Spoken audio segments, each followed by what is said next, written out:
હાલ્યો ઓય બાપા હે ચક્કર આવી ગયા કે બે ભાન થઈ ગયા એક બાજુ જોતો પડે મને તો એવું લાગે બે ભાન થઈ ગયા લાગે હું તમે ત્યાં આમ કાઈ ધોકા મરાય પણ મેં તો પગમાં ધોકો માર્યો તો હે હાશ લ્યો ભાનમાં તો આવી ગયા હે ભાઈ તમે કોણ છો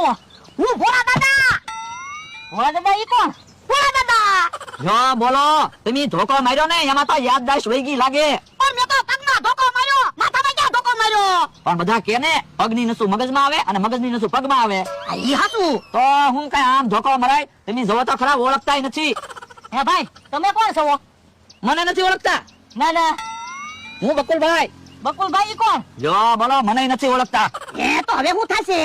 હું હમણાં ગામમાં જઈને બધાને કહું ભોળા દાદાએ મમરાભાઈને ધોકો માર્યો ને તે મમરાભાઈને યાદ શક્તિ વહી ગઈ ના ના એવું કોઈને નો કહેતો નકર મારું નામ આવશે ફરીવાર પાણી નાખતો પણ હવે ક્યાંય બે ભાન છે યાદ શક્તિ વહી ગઈ મમરાભાઈ જાઓ તમારી દુકાને વયા જાઓ મમરાભાઈ ઈ કોણ તમે મારું નામ ક્યાં મમરાભાઈ છે મારું નામ તો ભોળા દાદા છે હે મમરાભાઈ તો એમ કે મારું નામ ભોળા દાદા છે એ આજે એમ કે છે મારું નામ ભોળા દાદા છે કાલે એમ કે છે 500 વીઘા જમીન મારી છે આ ઈ હાસુ હો તો હવે શું થશે મને તો લાગે દવાખાને લઈ જવા પડશે હે તો હાલ દવાખાને લઈ જવી પણ તમારે નથી આવવું ત્યાં ડોક્ટર પૂછશે હું છું તો હું તો કહી દઈશ ભોળા દાદાએ ધોકો માર્યો એમાં યાદ શક્તિ વહી ગઈ હે આ ઈ હાસુ તો મને પૈસા આપો હું એકલો જાઉં દવાખાને લઈને કહી દઈશ પડી ગયા એમ એ હારું ઓલા 5000 5000 નહીં 10000 આપો કેમ એ પગનો રિપોર્ટ કરાવવો પડશે અને મગજનો રિપોર્ટ કરાવવો પડશે પણ લે યાદ શક્તિ વહી ગઈ એમાં પગનો રિપોર્ટ હુકામ કરાવો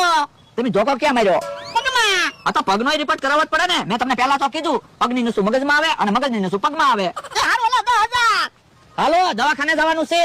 દવાખાને જવાનું છે હા લો બોલો ઓલી વાડિયા હું ડુંગળી લેવા વયો ગયો તો હારું હતું 10000 જા